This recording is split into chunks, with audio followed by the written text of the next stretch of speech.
एक पिक नज़र आ रही है जिसमें ये माइक्रोस्कोपिक हिस्सा है और एक ये स्क्रीन लगी हुई है इस माइक्रोस्कोप के साथ।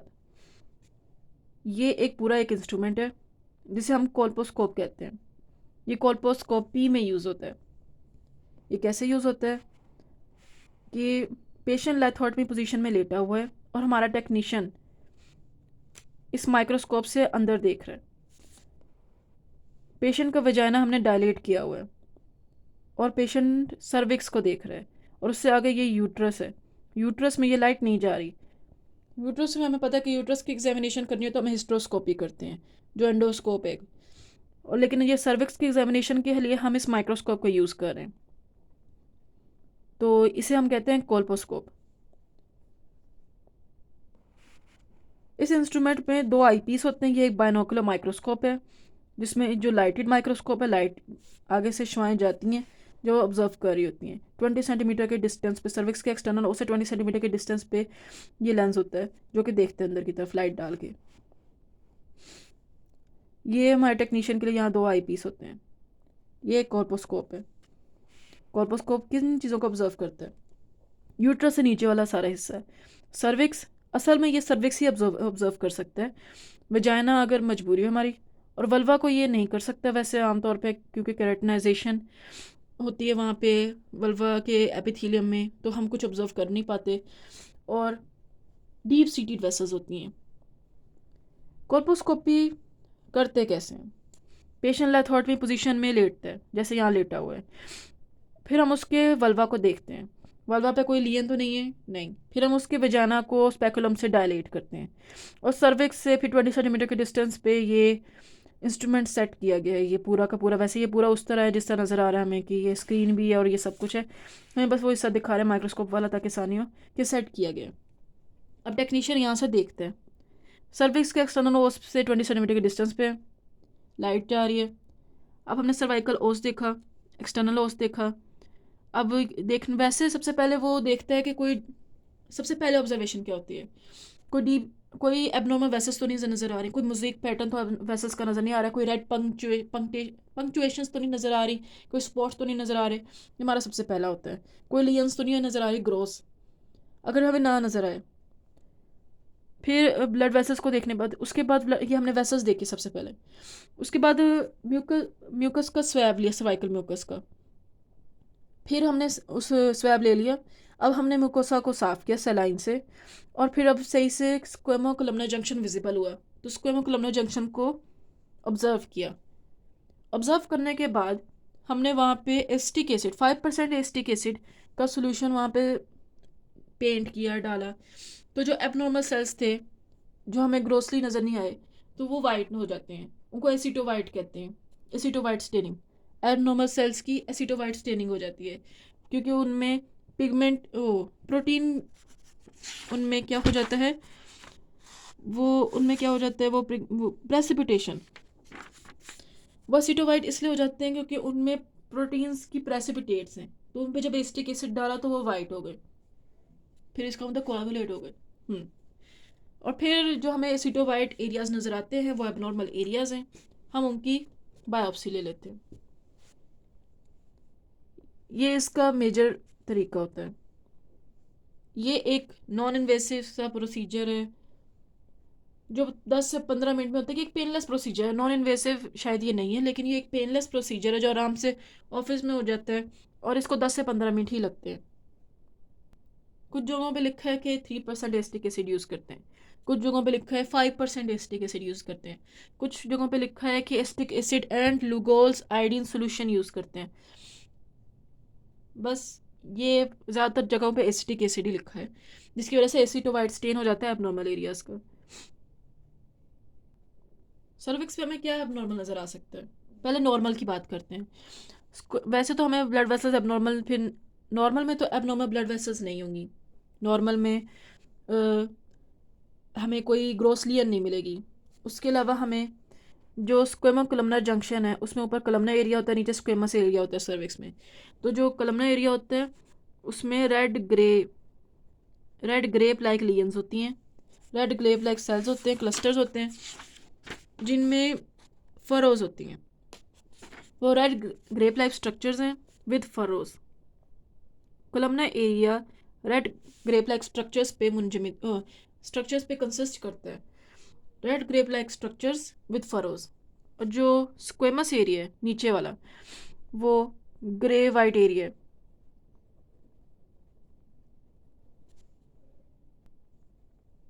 यानी होमोजेनस ग्रे एरिया, वैसे वाइट भी नहीं है, होमोजेनस ग्रे एरिया।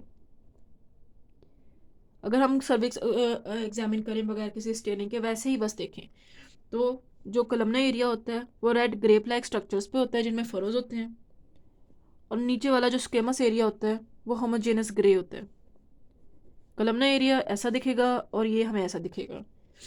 लेकिन अगर हमें कोई लियन नज़र आए, लियन ना भी नज़र आए, पहले हमने नॉर्मल देखना है बगैर किसी स्टेन के। और अगर हमें कुछ ना नज़र आए तो फिर हमने स्टेन भी डालना है। जब स्टेन डालें और फिर कुछ एसिटोवाइट एरियाज नज़र आए तो वो एबनॉर्मल सेल्स होते हैं। हमें या तो वो नज़र आ सकते हैं सर्विक्स वाले एरिया में। हमें क्या क्या चीज़ें नज़र आ सकती हैं? हमें या तो वो एसिटोवाइट एरियाज नज़र आ सकते हैं जो प्रोटीन प्रेसिपिटेट्स की वजह से एसिटिक एसिड डालने पे कोagulate करते हैं, जिसकी वजह से वाइट हो जाते हैं। वो एसिटोवाइट एरियाज डिस्प्लास्टिक सेल्स हैं। वो प्री कैंसरस लेयर्स भी हो सकती हैं और कैंसरस लेयर्स भी हो सकती हैं। दूसरा, हमें वहाँ पे हमने 3 स्टेप्स में देखा था ना। सबसे पहले हमने ब्लड वेसल्स ढूंढी, ब्लड वेसल्स ना मिली तो हमने सफाई की और फिर हमने ग्रोस लियन ढूंढी, ग्रोस लियन ना मिली तो फिर हमने स्टेन डाला और फिर एसिटोवाइट लियंस ढूंढी। ये 3 स्टेप्स थे। तो एबनॉर्मल ब्लड वेसल किस तरह हो सकती हैं? इरेगुलर मोज़ेक पैटर्न दिखा सकती हैं। अगर वो पैरेलल सरफेस के रन कर रहे हैं, सरफेस के पैरेलल रन कर रही हूँ, अगर वो सरफेस के परपेंडिकुलर रन कर रही हूँ तो रेड पंक्टेट लियंस नज़र आ सकती हैं।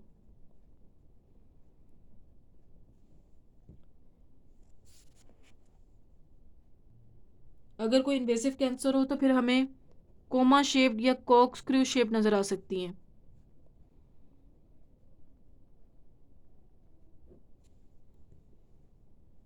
एबनॉर्मल ब्रांचिंग नज़र आ सकती है। यानी हमें इस तरह ये सारी ब्लड वेसल्स आ सकती हैं, इनमें से किसी भी शक्ल में नज़र आ सकती हैं। हमें एक तो एबनॉर्मल सेल्स वैसे ग्रोसलियन मिल सकती है, हमें एसिटोवाइट एरियाज मिल सकते हैं, या और हमें ब्लड वेसल जो हमारा पहला स्टेप था उसमें हम क्या ढूंढ रहे थे, या तो हमें इरेगुलर मोज़ेक एरिया नज़र आ जाए। अगर मतलब ब्लड वेसल का पहले रन करेंगे तो ऐसी होंगी, या फिर हमें रेड पंक्टेड लियंस मिल जाए। अगर ब्लड वेसल परपेंडिकुलर सरफेस के परपेंडिकुलर रन कर रही हैं तो हमें ऐसी रेड पंक्टेड लियंस नज़र आएंगी। अगर वो इन्वेसिव कैंसर है तो हमें कॉर्कस्क्रू शेप या कोमा शेप लियंस मिल सकती हैं ब्लड वेसल्स की। हमें वैसे एबनॉर्मल ब्रांचिंग भी मिल सकती है एटिपिकल ब्लड वेसल्स की। कोल्पोस्कोपी का मेन यूज़ इसलिए है कि हम सर्वाइकल कैंसर होने से पहले उसकी प्री कैंसरस लियंस की स्टेज में ही हम उनको ढूंढ लें, ताकि वो कैंसर ना बन सके, उनको पहले ही ट्रीट कर दें। तो इसकी इंडिकेशंस भी वही उसी से रिलेटेड है कि हमने पैप स्मीयर किया और पैप स्मीयर एबनॉर्मल आ गया, हमें उसमें एबनॉर्मेलिटी मिली, तो फिर हमारा अगला स्टेप क्या होगा पैप स्मीयर के बाद, कि हम कोल्पोस्कोपी करें और बायोप्सी लें। हमें वैसे ही सर्वेक्स एबनॉर्मल नज़र आया, हमें वल्वा या वजाना में कुछ एबनॉर्मल नज़र आया एरिया, ये सारे वो कॉजेज हैं जिन पे हमें बायोप्सी करनी है। या हमें प्री ऑपरेटिव, हमने कोई कैंसर है उस अर्ली स्टेजेस में, उसका ऑपरेशन होने वाला है, तो उसकी प्री ऑपरेटिव असेसमेंट कि दोबारा से एक दफ़ा उसकी असेसमेंट करने के लिए हम कोल्पोस्कोपी करेंगे। बाकी यही है कि it is useful for taking biopsies. जो हम एबनॉर्मल पेरेंट्स हैं उनमें बायोप्सीज लेने के लिए इसे यूज़ कर रहे हैं, जो हमने पहले शुरू वाले ये स्टेप्स में कर रहे हैं, या बायोप्सीज ले रहे हैं। इसके अलावा डायथलस्टिलबेस्टेरोल, ये एक ख़तरनाक ड्रग है फीमेल के लिए। तो अगर किसी ने ये ड्रग लिए तो उसका एक्सपायर हो गया, तो उसके असेसमेंट के लिए हम कोल्पोस्कोपी करते हैं। इम्यूनोसुप्रेसिव लोगों में स्क्रीनिंग के लिए हम कोल्पोस्कोपी करते हैं। सेक्सुअल असॉल्ट का एविडेंस ढूंढने के लिए फोरेंसिक में कोल्पोस्कोपी की जाती है। अगर CIN1 लियन हो तो फिर उसकी कंजर्वेटिव ट्रीटमेंट लेज़र के जरिए जो करते हैं, कोल्पोस्कोपी के अंडर करते हैं। कौन बायोप्सी CIN1 लियन के लिए, CIN1 लियन की कौन बायोप्सी करने के लिए हम कोल्पोस्कोपी यूज़ करते हैं। और ये कि हमने कंजर्वेटिव ट्रीटमेंट किया तो उसके फॉलोअप में उसको चेक करने के लिए भी हम कोल्पोस्कोपी करते हैं। वैसे हम कोल्पोस्कोपी सिर्फ सर्विक्स के लिए करते हैं, वेजाइना के लिए हमें क्यों नौबत पड़ती है? हम वेजाइना की कब करेंगे कोल्पोस्कोपी? अगर हमें एबनॉर्मल पैप स्मीयर मिले, हमें पैप्समियर अबनॉर्मल मिला, लेकिन जब हमने सर्विक्स का कॉल्पोस्कोपी की उसके अंदर कुछ हमें अबनॉर्मल कोई वाइट एरिया ही ना मिले, तो इसका मतलब हो सकता है कि वो पैप्स में अबनॉर्मल वेजाइना के सेल्स हो, तो इसलिए वेजाइना तक जाना पड़ेगा। अब एक कैंसर हुआ है तो हम उसकी एक्सटेंशन देखना चाहते हैं, इसलिए हम वेजाइना की ऑब्जर्वेशन कर रहे हैं। कोई ग्रॉस लियन वेजाइना मिली है उसे देखने के लिए। वुमेन जिनमें HPV ह्यूमन पेपिलोमा वायरस का वायरल इन्फेक्शन हो, उनमें वेजाइना को ऑब्जर्व करना होता है। हिस्टेरेक्टमी की हो या फिर CIN1 डिजीज़ जिसके हमने अभी कंजर्वेटिव ट्रीटमेंट लेज़र से की है, तो उनके फॉलोअप के लिए हम वेजाइना को भी देखते हैं, यानी सर्विक्स को देखना है, वेजाइना को भी देखना है। वैसे हम वेजाइना का नहीं कर सकते कॉल्पोस्कोपिक एग्जामिनेशन, मुश्किल होता है। ऐसा नहीं कि नहीं कर सकते, मुश्किल होता है क्योंकि सरफेस एरिया वाइड होता है उसका। वल्वा का हम कॉल्पोस्कोपी नहीं करते, इतना डिफ़िकल्ट होता हमारे लिए। क्यों? केराटिनाइजेशन हुई होती है वहाँ सेल्स की वैसे ही, और वहाँ वैसे डीप सीटेड होती हैं, हम उनको ऊपर से देख ही नहीं सकते। अब कॉम्प्लिकेशंस क्या हो सकती हैं और रिस्क, मतलब कौन से लोग हैं जिनमें वैसे नहीं करनी चाहिए, जिनमें खतरा ज़्यादा हो सकता है। वैसे ये प्रोसीजर सेफ़ है, हमने कहा था 10 से 15 मिनट लगते हैं और ये पेनलेस प्रोसीजर होता है। लेकिन रिस्क है, ब्लीडिंग हो सकती है इससे, मतलब कॉम्प्लिकेशंस क्या हो सकती हैं वैसे कॉल्पोस्कोपी से? ब्लीडिंग, इन्फेक्शन, पेल्विक और अब्डोमिनल पेन, और ये कि फेलियर टू आइडेंटिफाई द लियन, कि हम कॉल्पोस्कोपी से ना ढूंढ पाए अगर उसे, तो ये हमारे लिए कॉम्प्लिकेशन है कि अब आगे कुछ हो और हमें ना पता चले, कैंसर हो जाए। बाकी प्रेग्नेंट औरतों में कॉल्पोस्कोपी कौन सी कॉम्प्लिकेशंस कॉज कर सकती है? Early labour. Thank you.